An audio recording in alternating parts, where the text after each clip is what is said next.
Imagine publishing 2 highly detailed essays every single day. Right, just day in and day out. Exactly, for 15 years straight. And imagine doing it entirely for free without a single advertisement. It's basically unheard of today. It really is. And the crazy part is, half of this writing is dedicated to intensely observing things like a roadside weed, something almost everyone else would instinctively spray with Roundup. Which makes it the absolute definition of hiding in plain sight. I mean, we are so conditioned to look for the big, flashy milestone. Absolutely, the disruptive tech startups. Yeah, the viral videos, the massive public summits.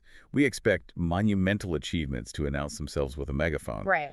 But this archive we are looking at today is profoundly quiet.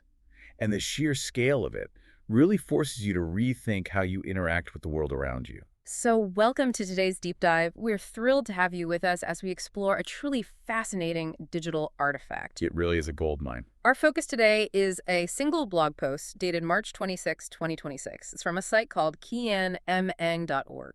Cyanthillium.org, yeah. And the post is titled Notes on Gardening, Part 847. The author goes by the name Eng, and he describes himself simply as an old software plumber. I love that title, Old Software Plumber. Right. It's so humble. Our mission today is to explore how taking a radically close look at the mundane can reveal a brilliant system for lifelong learning, cross-disciplinary thinking, and really the incredible power of public documentation. Okay, let's unpack this. It really is a brilliant system, and honestly, I love that it starts with such a wonderfully ordinary scene. It's so relatable. Yeah, because Aang doesn't begin this entry on a pristine mountaintop or like in a high-tech laboratory.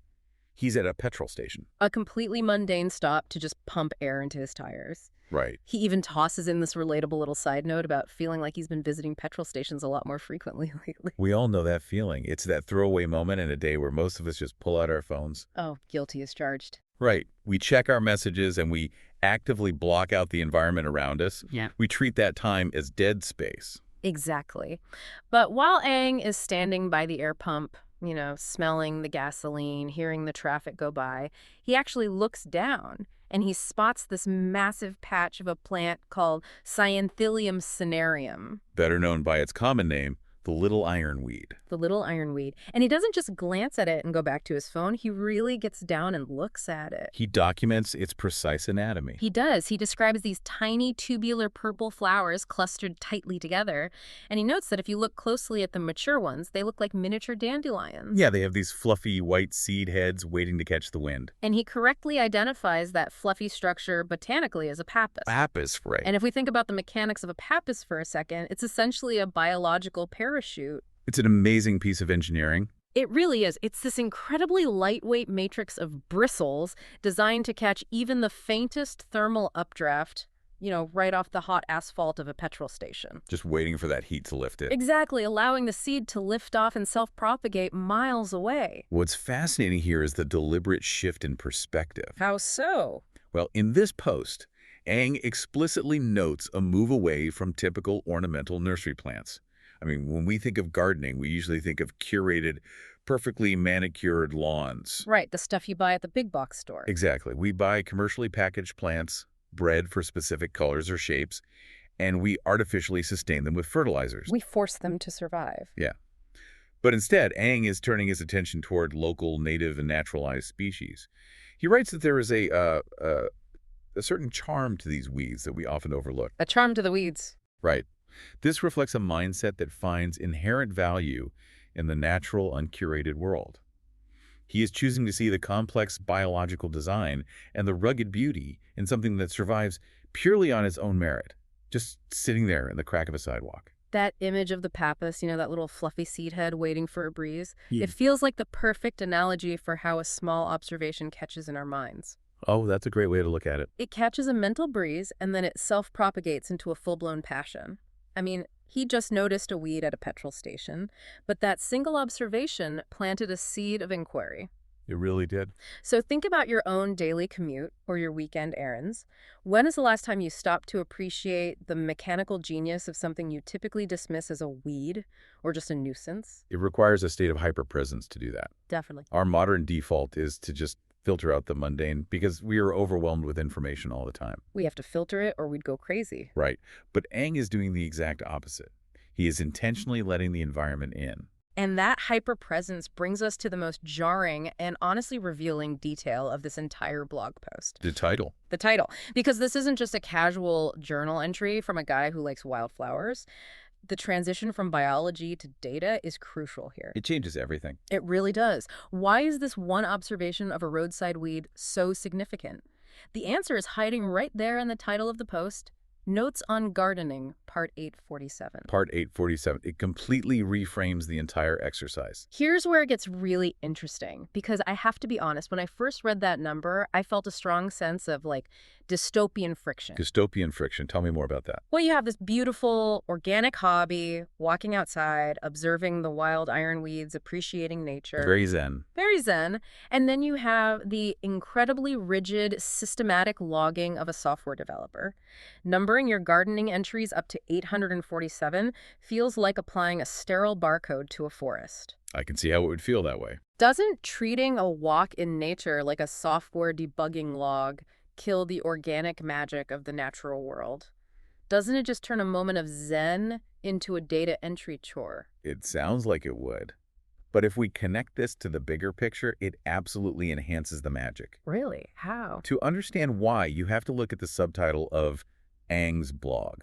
He calls himself an old software plumber night-long, tinkering with free libre and open source software, or FLOSS. Okay, the open source community. Right. He is taking the exact methodologies used to build complex open source computer systems and applying them to the dirt in his backyard. Break that down for us. What does that actually look like in practice? Think about how a software engineer works.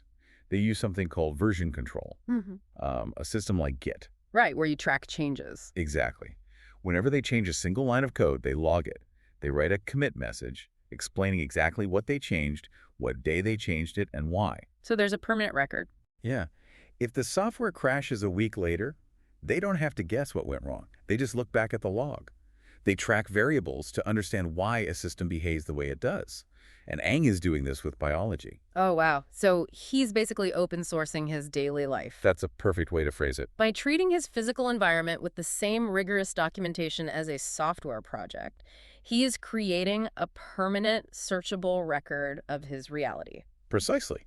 I mean, if he plants a bougainvillea and it dies, he doesn't just shrug and buy a new one. He has a log to check. Right. He can look back at part 620 and see exactly how much water it got, what the weather was like, what the soil condition was. He isn't killing the magic. He is capturing the mechanics of the magic. See, as our memories are terrible. Human memory is incredibly faulty.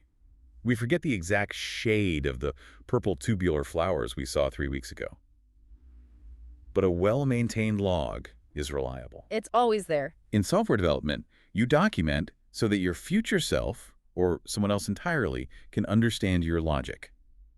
Ang is essentially leaving breadcrumbs through his own life. And the beautiful thing about open source code is that it never exists in a vacuum. Right, it's collaborative. It is meant to be modular, meant to integrate with other systems. And when we zoom out and look at Ang's wider blog, we see he treats his physical hobbies the exact same way. It's not just gardening. Not at all. They're all interconnected systems. Because if his gardening system is up to part 847, you have to wonder what else this software plumber is tracking. The sidebar of this blog is staggering. It is the ecosystem of a true polymath. It's intimidating, honestly. The breadth of subjects he applies this analytical lens to is dizzying. I am just going to read a partial list of the notes on sections we found in the archive. Please do. We have notes on Haskell programming, which by March 2026 is up to part 92. And for anyone unfamiliar, Haskell isn't just your standard run-of-the-mill programming language. No, it is not. It is a notoriously complex, highly mathematical language used for incredibly precise, fault-intolerant systems. And right below that, we have notes on Elixir programming. Another highly complex language. Built for massive concurrency, handling millions of users at once. Then there is Python, artificial intelligence, and typesetting. But the technology is only half of the picture. That's the crazy part.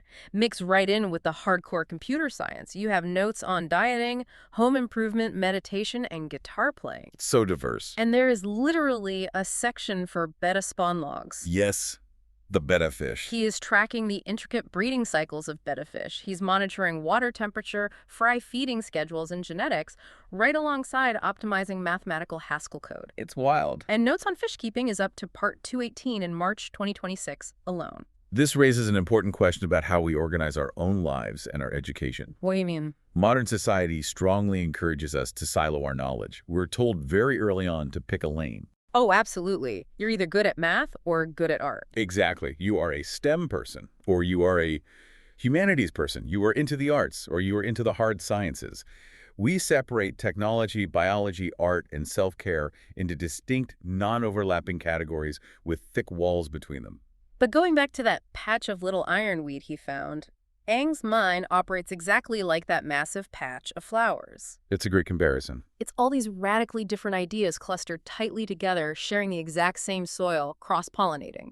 Just looking at his chronological archive from early March 2026, you see a post titled Notes on Fish Keeping, Part 217, Balancing the Goldfish Aquarium, sitting literally right next to a highly technical breakdown of a software bug. It proves that the modern siloing of knowledge is a complete false dichotomy. It really does. A single curious mind doesn't have to choose.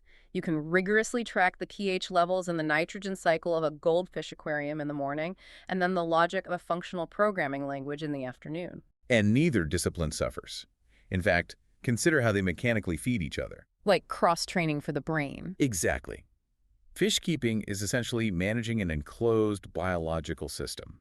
You have to monitor ammonia spikes, beneficial bacteria, and water parameters. It's very delicate. It requires immense patience and systematic observation. If you change too many variables at once, the whole system crashes. Just like a software update. That is the exact same systems thinking required to debug a massive software application. The patience required to watch a beta fish spawn makes him a better, more methodical software plumber. That makes so much sense. He is simply applying the same analytical problem-solving lens to different facets of reality. Having diverse interests is one thing, though. Plenty of people dabble. I mean, I have a guitar gathering dust in my closet, and I occasionally attempt to keep a houseplant alive. We all do. But the sheer volume of output here elevates this from a quirky hobby to an all-encompassing life philosophy. We need to look closely at the scale of this documentation because the numbers are mind-boggling. The output is the kind of consistency that usually requires an entire editorial team. Easily. But instead, it is just one guy meticulously logging his days. Let's break down the archive data we were provided. By March 26, 2026, the day he posted about the Little Ironweed, he had already published 78 posts that month. And March wasn't even over yet. Not even over. If we look at the previous full year, 2025, he published a total of 730 posts. Wow. That is precisely 2 highly detailed logs a day, every single day, for an entire year. And the archive runs continuously all the way back to July 2011. It's hard to fathom. That is 15 years of uninterrupted, systematic documentation of his curiosities. So what does this all mean? Obviously, it requires a superhuman level of discipline. But discipline alone usually burns out after a few years if it isn't attached to a core belief. Right. Sheer willpower isn't enough. It has to be driven by something deeper than just a compulsion to type. The clue to that deeper motivation is found in the blog's Do Support section. Ah, yes. Aang lists 5 specific organizations he urges his readers to support. The Electronic Frontier Foundation, or the EFF, the Free Software Foundation, the Software Freedom Conservancy, the Tor Project, and Wikipedia. Those are the absolute heavy hitters of the open internet space. The biggest names in digital rights. If we look at what those organizations actually do mechanically, I mean, the EFF fights massive legal battles to defend digital privacy and free speech online. Crucial work. The Tor Project builds software that routes internet traffic through layered relays, anonymizing data to protect journalists and activists from surveillance. And the Free Software Foundation advocates for the universal right to study, modify, and share computer code. They are organizations entirely dedicated to the free exchange of human knowledge and the protection of digital rights. Exactly. And when you connect Aang's prolific 15-year output to his chosen charities, the whole picture snaps into focus. It really does. Supporting open information organizations perfectly mirrors his own daily practice. He is embodying the philosophy. He is taking his internal monologue, his trials, his errors with his garden soil, his bugs in his code, his observations of roadside weeds, and he is putting it all out into the public domain entirely for free. Without asking for anything in return. He even includes a standard disclaimer noting that the site is strictly for informational purposes only. There are no paywalls, no pop-up ads, no sponsored content. It's pure information. It is a profound, quiet commitment to the free exchange of human knowledge, built one single post at a time over 15 years. And in doing so, he is actively pushing back against the modern attention economy. Which is so pervasive right now. It is. Today, if someone has a hobby, the immediate societal pressure is to monetize it. Build a personal brand, launch a masterclass, get sponsors. Turn your side hustle into a business. Right. But Ang is operating in the true spirit of the early web, a spirit he is keeping alive in 2026. It's the radical idea that knowledge should be freely accessible and that individual contributions, no matter how niche or mundane, have intrinsic value to the collective human record. It's an incredible act of digital citizenship. He's treating his own brain as an open source project. I love that. He's committing his daily code to the public repository of human experience. He's just saying, here's what I figured out about the pappus of a weed today. Maybe it will help a botanist. Or, here's how I fix this Haskell bug. Maybe we'll save a developer 3 hours of frustration. Exactly. Or maybe it'll just help him remember.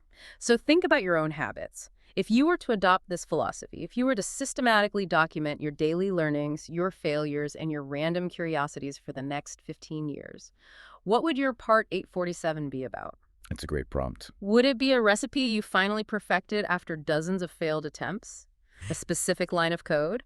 A realization about the architecture you pass on your daily commute? It requires a fundamental shift in how you view yourself. How so? You have to start treating your own experiences as valid data points worth recording, rather than just disposable moments to rush through. It really is a daunting thought, but a deeply inspiring one. It's been quite a journey today. It really has. Let's do a quick recap. We started with the smell of gasoline at a petrol station, watching a guy pump his tires and look down at a patch of tubular purple flowers, the Little Ironweed. A very grounded start. Then we zoomed out to realize that this single, quiet observation was entry number 847 in a massive 15-year-long masterclass of documentation. We uncovered a true polymath. Someone who seamlessly blends the rigid logic of version control with the patience of a gardener and an aquarist. And we saw how applying a rigorous, open-source philosophy to everyday life results in an incredible, enduring archive of human curiosity. It's a powerful reminder that the extraordinary is rarely announced with a megaphone. The extraordinary is often just the ordinary, noticed deeply and documented consistently over time. I couldn't agree more. And as we wrap up this deep dive, we want to leave you with a final thought to really chew on. We currently live in an era where massive artificial intelligence models are constantly scraping the internet. They consume billions of pages of text to learn how to mimic human thought, human speech, and human creativity. Right, absorbing everything. In a world increasingly flooded with synthesized, generic content generated by machines, you have to wonder what holds real value. That makes it human. Exactly. We often think of weeds as things that don't belong and should be discarded, much like how we dismiss our own fleeting curiosities or random hobbies. We just brush them off. But what if, like Ang, you treated every passing thought, whether it's about a fish tank, a line of code, or a dandelion on the side of the road, as something worthy of being recorded? What kind of beautiful, interconnected mental garden would you have cultivated 15 years from now? That is an amazing question to end on. Until next time, keep noticing the weeds.